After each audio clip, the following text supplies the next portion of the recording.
Well, well, well, would you look at that? A module. Tiny, smaller than a free healthcare union coin. And it's supposed to be a DDS signal generator capable of generating frequencies up to 12.5 MHz. Really? Considering its virtually non-existent analog output stage and the lack of proper output filter, we'd be lucky to get a clean 50 kHz sine wave without excessive distortion. But let's find out just how bad it really is. I put together a simple test circuit using an ESP32 to control the module via SPI.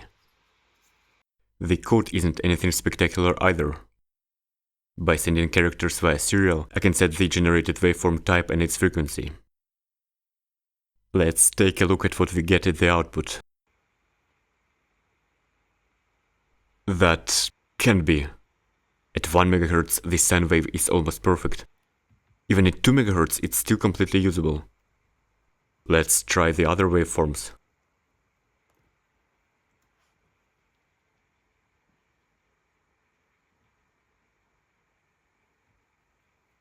There is a bit of instability when generating square waves at certain frequencies, and it seems to be a common issue with these modules. But even then, the square wave is perfectly usable. I'm just being overly critical. Overall, the results are far better than I expected. In fact, they're so good that I am seriously considering building a function generator around this module. I already have one that I built a few years ago, and although it works, I've never been completely satisfied with its performance. The output waveform isn't very stable due to low frequency noise, most likely common mode. Unfortunately, there isn't much I can do about it, since the problem most likely lies in the poor common mode rejection of the fake generator IC used in it. To be fair, it wasn't a major issue for my applications. The real problem was that the output amplitude changes with the frequency. And that's not something you can fix without redesigning the entire analog section. So now you can probably understand why I'm so excited. For just $7, you get the core of a fully functional signal generator. Compared to a traditional Wien bridge oscillator, DDS feels almost like magic. It's easy to control, the oscillation stabilizes instantly, and the frequency doesn't drift much even as the temperature changes.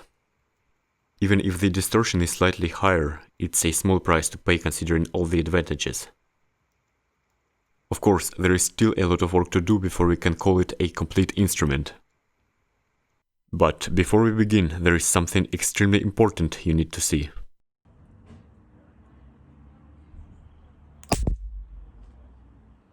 Yeah, much better. Now the channel name finally makes sense. Besides, these fake AliExpress transistors aren't good for much else anyway. Now, let's get back to our patient. Realistically, this module can generate reasonably clean sine and square waves up to about 2 MHz, and triangle waves up to around 1 MHz, which perfectly matches my requirements. So all the components in this project were chosen with those limits in mind.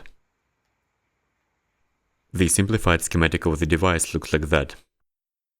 Let's take a closer look at each part. The AD9833 sine wave output has an amplitude of up to 0.6 volts peak to peak. For some applications that may be sufficient, but for mine it's absolutely not.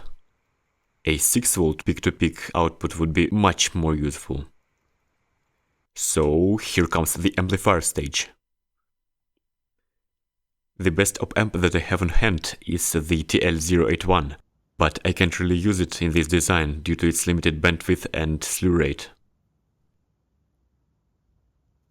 For a square wave of 2 MHz, higher harmonics can reach up to 100 MHz, so using these op-amps, which are rated just for 3 MHz, at a gain of 1 by the way, would inevitably result in a waveform distortion. For a decent 10V peak-to-peak square wave at 2 MHz, we need the slew rate to be at least 200 volts per microsecond, which is already 15 times higher than the TL081's. For comparison, the AD9833 itself has a slew rate of about 500 volts per microsecond, which is beyond impressive. So, unless we want all our signals to become triangular at the output, we need another solution. I didn't want to wait several weeks for new op-amps to arrive, so I decided to build the amplifier using discrete transistors. A voltage amplification stage followed by an emitter follower at the output stage. Despite the amplifier's seemingly simple design, it took a lot of time to fine-tune the components in the first stage. The collector voltage should be set to exactly half of VCC. You also want to keep the collector current fairly high to achieve a fast slew rate. In my case, it's 12 mA. During testing, I had to swap components in and out all the time. So for the time being, I built everything on a prototype board. To put it mildly, it's far from state-of-the-art. Keep in mind that this stage must be buffered, otherwise even connecting an oscilloscope probe to its output will significantly distort the signal. But the most interesting part comes next.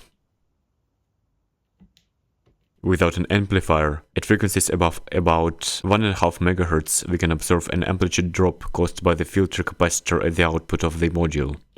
Together with the AD9833's internal output resistance, it forms a low-pass filter. Of course, you can remove this capacitor to eliminate the amplitude drop, but at cost of introducing more distortion into the signal. I didn't want to choose between the signal quality and amplitude stability, so I had to fix this problem during amplification.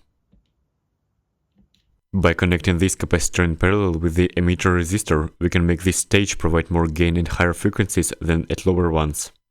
By carefully selecting the emitter resistor and capacitor values, I managed to fine-tune the gain curve so that it compensates for the amplitude drop at high frequencies. As a result, the output amplitude remains nearly constant from 1 Hz all the way up to 5 MHz. It works so well, in fact, that it almost looks like magic. Above a certain relatively high frequency, the Miller effect starts to dominate, reducing the gain in the tens of megahertz range. For a sine wave, this is actually beneficial because it reduces harmonic distortion. However, it also makes the square wave edges less sharp, so once again it's a compromise.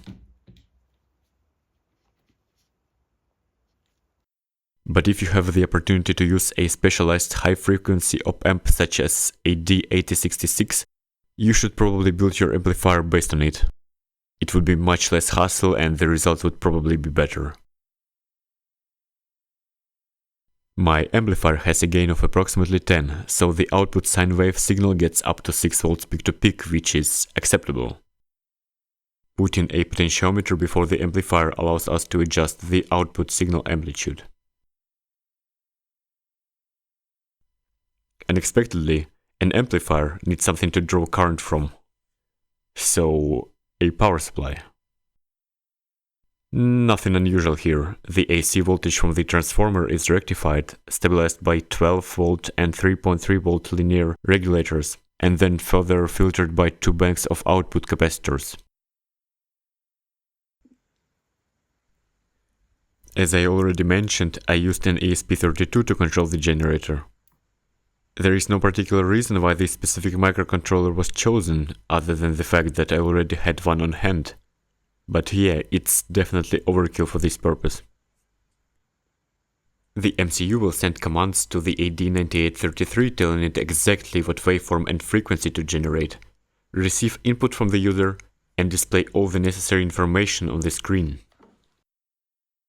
Communication between the MCU and the AD9833 is handled using a 3-wire SPI interface. And as any reasonably lazy person would do, I will be using a dedicated library to handle this communication. It's time for the fancy gloves, because we are moving to the front end. For the user input method, I ended up choosing a 4x4 keypad. Although implementing this module is pretty straightforward, it would still take quite some time. That is, unless there was a dedicated library available. Oh, that's my birthday! As I already mentioned, the keypad has 4 row pins and 4 column pins. They should be connected in the correct sequence according to the description in the example code. After fixing a little mismatch in the symbol array in the code, everything works as intended.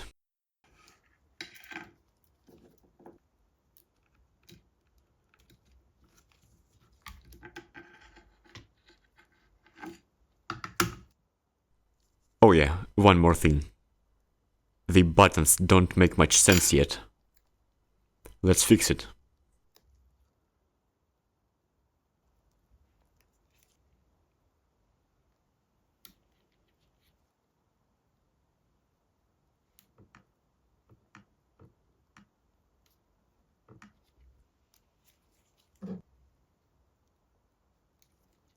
Yeah, so much better. To display output settings such as frequency and waveform, I used the old but gold 1602 display with an I2C module. But don't buy these blue ones, they have horrible contrast and viewing angles in general.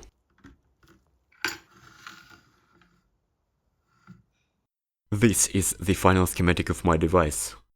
And this is how it looks like in reality. I will solder everything together after all the debugging and testing is done.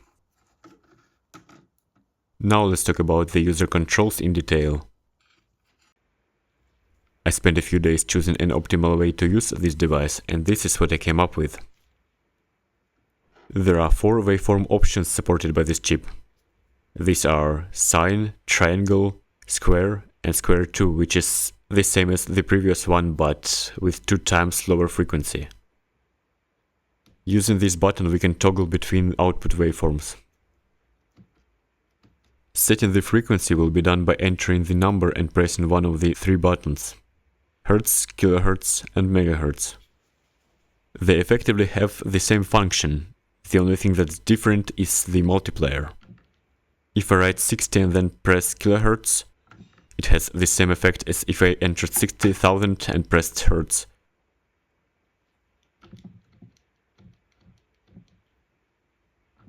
Or 0.06 megahertz.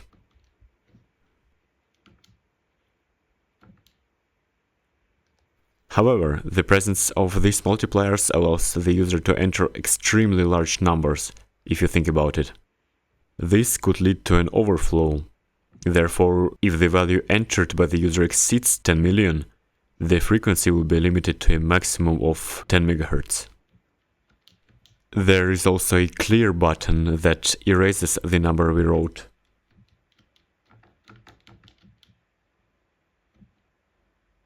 At this point, all 16 buttons are already in use, so if you want the option to turn the signal generation on and off, you'll need a separate button.